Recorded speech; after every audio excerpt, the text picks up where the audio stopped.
Welcome back to Walsall Fan TV, the joy and the pain. We all know that, don't we?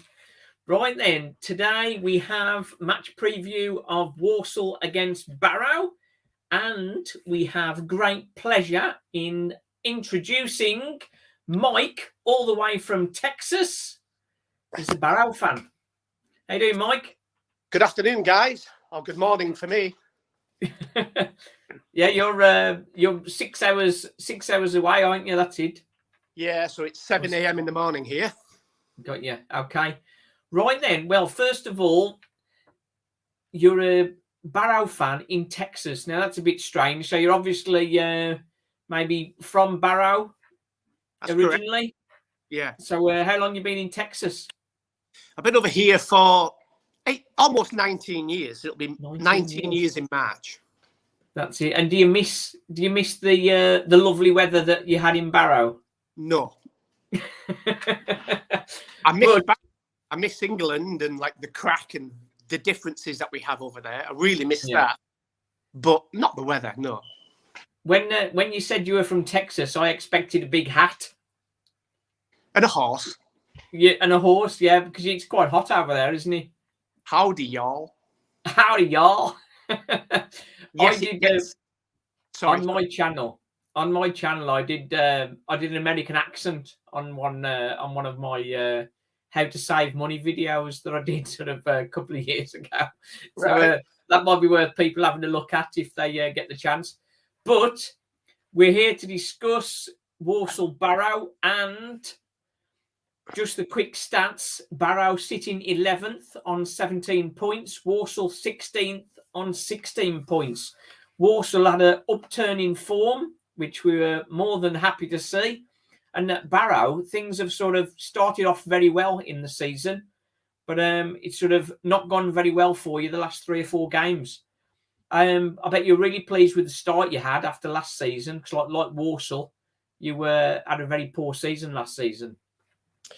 It's been, how can you put this, a very sort of weird, crazy return to the Football League. Because as you know, we weren't in it for 48 years.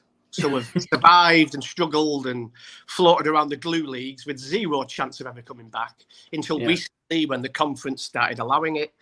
Anyway, we had a great season out the blue under Ian Evatt and we managed to get the promotion. But then everything kind of went pear-shaped. The day we got confirmed we were champions was the day Ian Evatt called the club and said, I'm moving to Bolton. The same day. And he's done well at Bolton, hasn't he? Very well, yeah. I think he's a really good manager, and it wouldn't surprise me to see him even higher in a few years if he carries on with his progression. Yeah. So going back to our season, it was crazy because he left and the backroom staff left, and then we lost John Rooney all at the same time, and he was a player of the year for the last 2 seasons for us. So we had a merry-go-round of managers, and we took a punt really on the guy from Blackburn, David Dunn. Yeah. And I suppose he's a better coach than a manager. Yeah. Like we had Jamal Matt from Forest Green Rovers who wanted to come to Barrow, and he said, no, I don't fancy him. And then we ended up with a bit of a crazy season and we just survived. So we were very fortunate to stay up. We had the bad season. Yeah. And then this year with Mark Cooper, everyone's really, really happy with his appointment because he's like a proper football manager who knows his stuff. Yeah, he's a good lower league manager, isn't he? Yeah. So he's kind of dragging us kicking and screaming into professionalism because we've been non-league for 48 years. Yeah. But then we've had hassle with training grounds because of COVID. We've had a horrendous injury list from day one. So we're probably higher up than we thought we were going to be. Yeah. And on the reverse side of that, we've been fairly unlucky on a few games where we really shouldn't have lost to teams like Stevenage. I mean, Colchester did the other night. We had 80% possession. We hit the bar, hit the woodwork, missed the penalty. The keeper was about 3 feet off his line, by the way. Great job, linesman. In League One and League Two, you generally get that some really dodgy sort of refereeing decisions and that sort of stuff. You see the stuff in the Premier League, players getting all kinds of free kicks that you don't get in League One and League Two. Yeah. They had a late penalty, wasn't it, to sort of get a point against Scunny? So that was got away with that one really against Scunthorpe because they were sort of down the bottom. Took the lead against Vale, and then they sort of outdid you, didn't they? They're the best team we've played this season. That second half for them, they took us to the cleaners, really, to be fair. Yeah. We were done by Forest Green Rovers in the same kind of fashion, really. Forest Green Rovers are looking very good. We don't want Vale to do well because, of course, our former manager, Darryl Clark, is there. So we, for me personally, I'm comparing how many points we've got compared to Port Vale. So we're 6 points behind them, I think, at the minute. So that's the team I want to go above. We compare our points to the bottom two. Well, we were a couple of weeks ago, but things have sort of started to improve. Barrow generally gain a goal a game, so I think Walsall are going to need to score 2 if we're going to beat you. But the man we want to talk about is Josh Gordon. Now, in all fairness, he didn't do that well for Walsall, but everybody loved him because he works really hard. But he seems scared of the box, seems scared of getting in the box and scared of shooting. And he's got a couple of goals for you guys already. So what's your thoughts on Josh Gordon?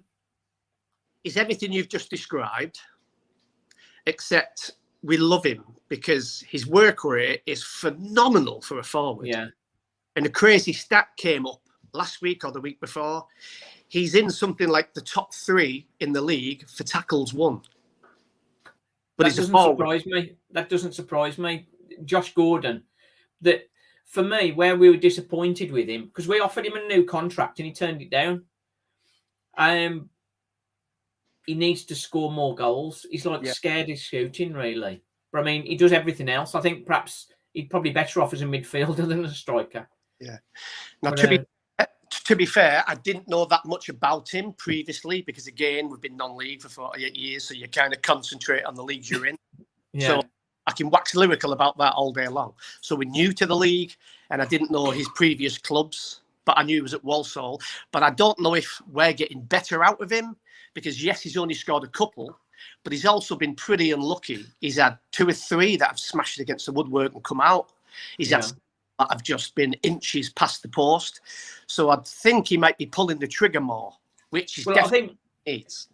The previous season for Walsall, he scored, I think it was 8 or 9, and he had a good season, and we expected him to kick on last season, and he had an injury, but it's just a lack of confidence, and sometimes I think a player needs a move, and I think he's going to benefit from the move, and I think he'll do well for you. Yeah, I think he'll do well for you. And the way he plays, as we've both said, I mean, he's so tenacious. He works. He's the hardest working player I've possibly seen in many. Yeah. So if he could just add where he averages, 13 to 17 goals a season type thing, he'd be in the Championship. Yeah. But we had him off Leicester. And as you say, you're seeing exactly what we saw. He does so much running. He got for a fairly small lad. He's sort of got really good height. Yeah. For winning balls in the air and that sort of stuff. It's just he needs to just take that next step and get himself in the box more. Yeah. Walsall have got a player on loan from Barnsley, George Miller, and now similar in some ways to Josh Gordon. I wouldn't say he works as hard as Josh Gordon, but his awareness in the box is what Josh Gordon was missing. Right. Josh Gordon sort of seems scared to get in the box, as I've said. It's like, get in the box. It's like it was as if the manager had said to him, stay on the flanks all the time. It's like, get in the box. And so if your manager's getting him to get in the box, he'd probably get some more goals. But you've got to be in the box to score as a striker most of the time. And George Miller. Yeah, it's the same adage, isn't it? If you don't shoot, you can't score. Yeah, that's it. And George Miller for us, he's doing well at the minute. He's got up to 5 goals, scored again on Tuesday.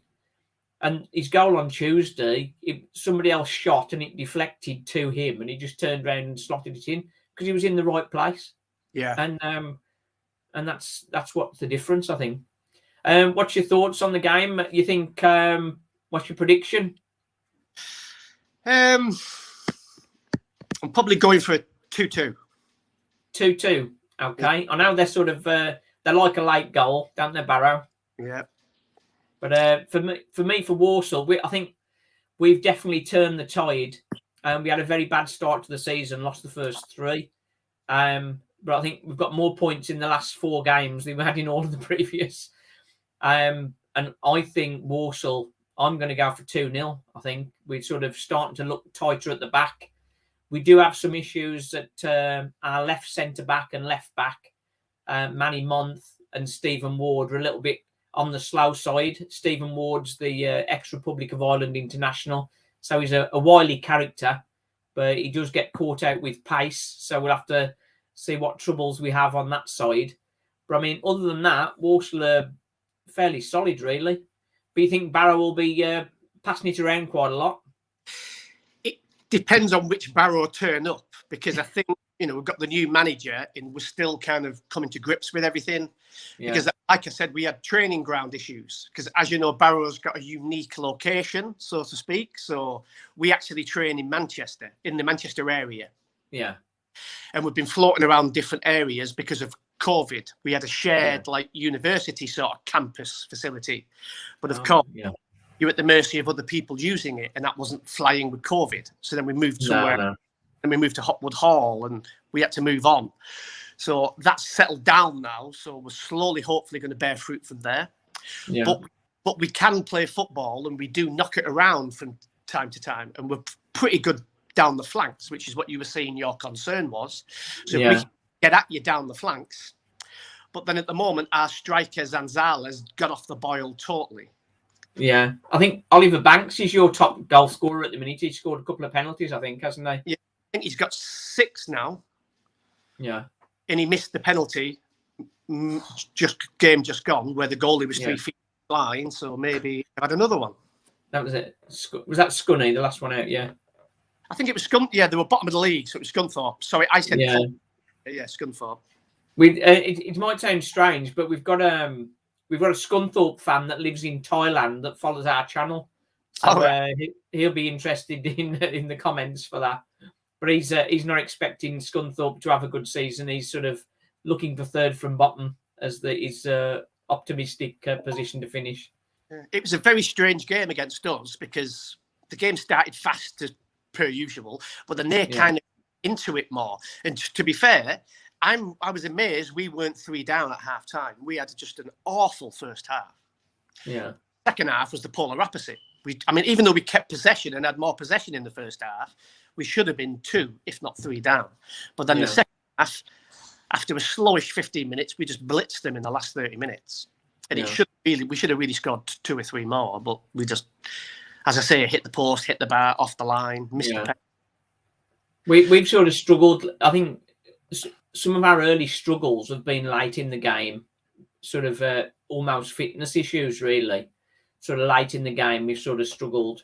But we've got a few of our injured players back now, so we've got a bit more cover on the bench, so to change the tired legs sort of thing. Yeah. But that's been good, Mike. Thank you. Enjoy the game. How will you be watching it? I always the iFollow. The iFollow. Oh, did you get iFollow then? Because you can't normally watch Saturday games at 3:00, can you, on iFollow? But you can overseas. Oh, you can overseas. Got you. Okay, so you don't miss anything. Yeah, so after spending 17 and a half years listening to the radio to each game, I actually get to watch them now. Oh, that's brilliant. Okay, good one. Well, thanks for coming on. You're welcome. And I wish you all the best for the season, just not for Saturday, obviously. Yeah, I was going to enjoy the game, just not the result. That's it. Excellent. So thanks for watching Walsall Fan TV. We'll be back with a match reaction straight after the game. We'll have our match day experience as well, because me and Stephen certainly going to be there. So great stuff. Thanks for watching. Bluebirds.